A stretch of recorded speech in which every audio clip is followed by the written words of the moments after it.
水木の、あの表情。メイコ、ありがとね。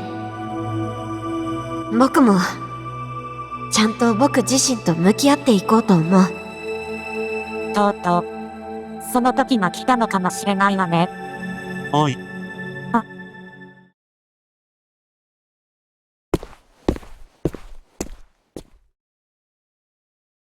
何？水木について、聞きたいことがある。今日あいつの様子が、いつもと違うように見えた。知ってることがあるなら教えろ。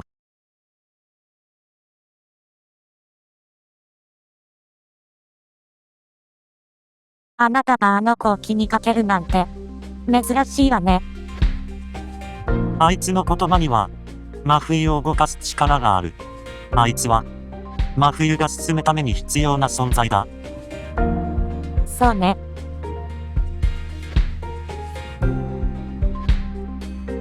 詳しいことは、私にもわからないわ。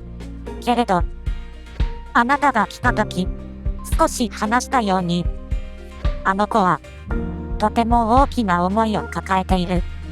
きっと今、あの子は、その思いに本気で向き合おうとしているわ。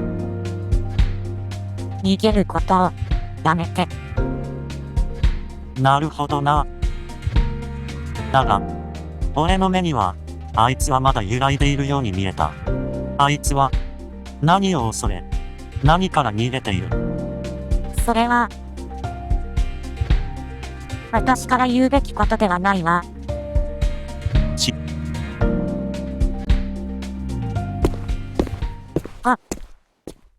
待って、カイト。水木のところへ行くつもり？ああ。やめてちょうだい。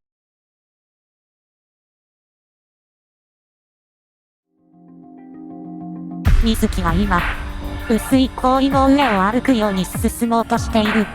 今のあの子にとって、あなたの言葉は強すぎる。踏み荒らさないでちょうだい。このまま何もするなと。それで問題が解決するならいい。だが、傍観してるだけでは何も変わらないだろう。自分のやり方が常に正解だと思わないで。なら、お前が今のあいつをどうにかできるのか？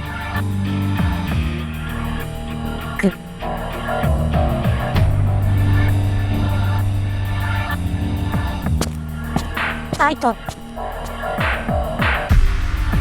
待ちなさい。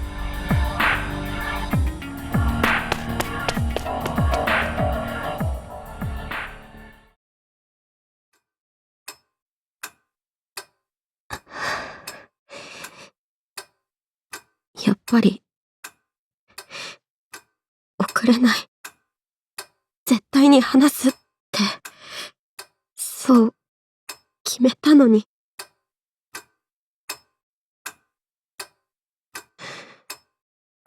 怖い。おい。あ、カイト。どうしたの？カイトが僕のところに来るなんて珍しいね。お前に話がある。話って。お前は、一体何を？カイト。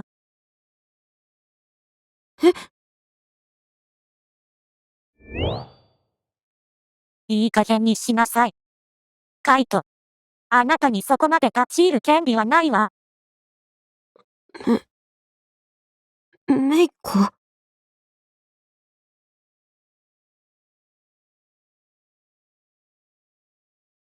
お前が、そこまで介入するほどなのか。わかった。だが、これだけは言わせろ。水木。お前、何かを迷ってるな。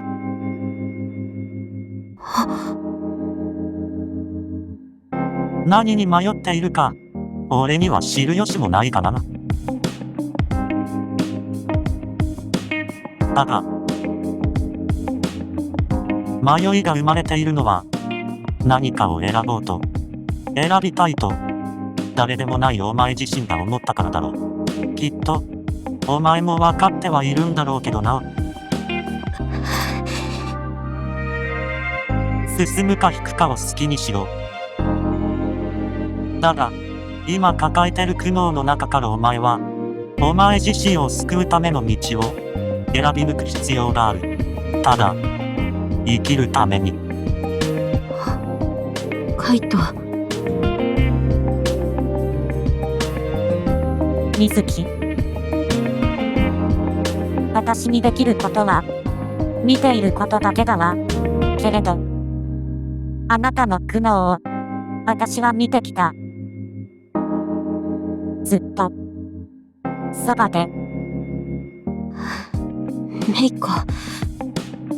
本当はこれからも、触れるべきじゃないと思ってる。水木の抱えるものはとても、もろく、崩れやすいものだから。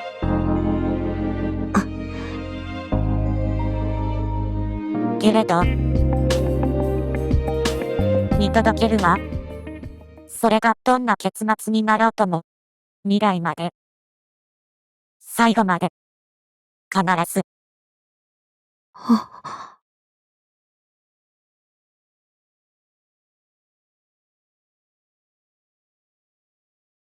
うん。